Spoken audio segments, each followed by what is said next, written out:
عزیز طلبہ و طالبات، السلام علیکم ورحمۃ اللہ وبرکاتہ۔ آج ہم پڑھیں گے جگر مراد آبادی کی غزل آدمی آدمی سے ملتا ہے۔ اس کے سارے اشعار کی تشریح ہو گئی تھی، آج ہم اس کی انشاءاللہ مشق پڑھیں گے۔ آدمی آدمی سے ملتا ہے، دل مگر کم کسی سے ملتا ہے۔ یہ مدرجہ ذیل سوالوں کے مختصر جواب دیں۔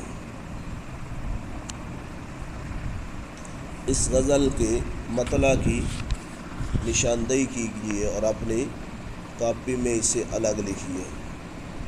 تو مطلع کہتے ہیں غزل یا نظم کے پہلے شعر کو، تو یہ پہلا شعر ہے، آدمی آدمی سے ملتا ہے، دل مگر کم کسی سے ملتا ہے، یہ اس کا مطلع ہو گیا۔ پھولوں کا رنگ ہنسی سے ملنے کا مفہوم واضح کیجیے۔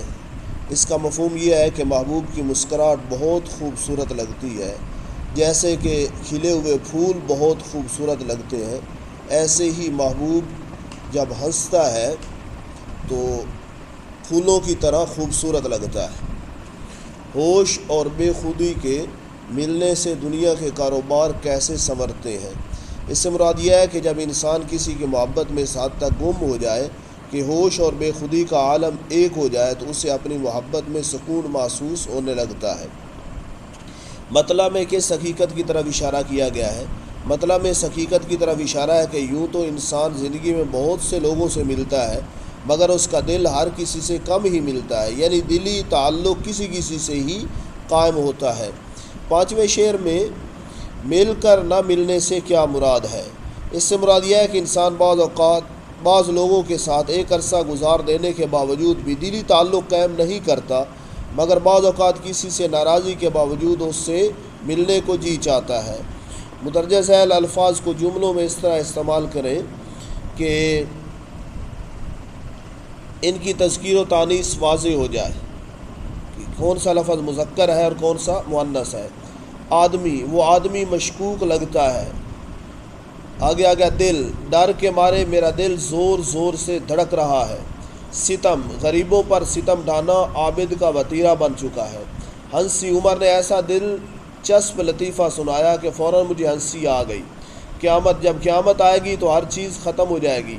ہوش، مریض کو ہوش آ گیا۔ روح، اللہ کے ذکر سے روح راحت پاتی ہے۔ ہمسائیگی، اپنی ہمسائیگی بھی ایک اچھی ہمسائیگی بھی ایک نعمت ہے۔ مدرجہ ذیل شعر کی تشریح کیجیے، تو تشریح آپ نے پڑھ لی۔ آگے جگر مراد آبادی کی غزل کا متن ذہن میں رکھ کر ان کے جواب دیں۔ محبوب کی سادگی سے ملنے کا شاعر پر کیا اثر ہے؟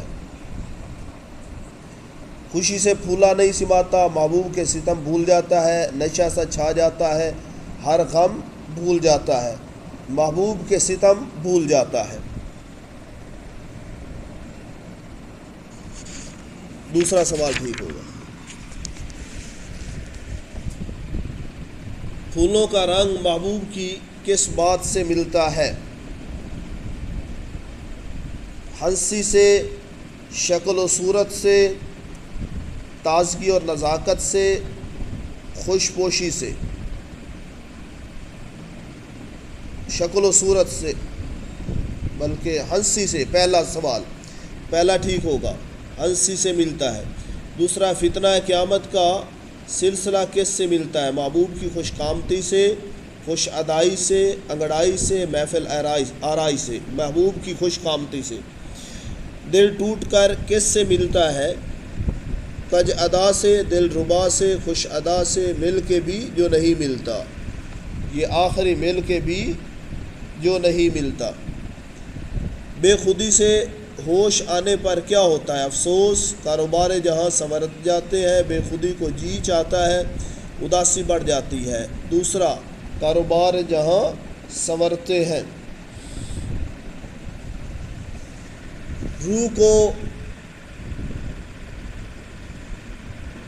مزہ کب آتا ہے؟ دل کی ہمسائیگی میں، ہجر و فراق میں، وصال میں، تنہائی اور ایک یکسوئی میں۔ دل کی ہمسائیگی میں۔ قوسین میں دیے گئے الفاظ سے درست جواب کا انتخاب کریں۔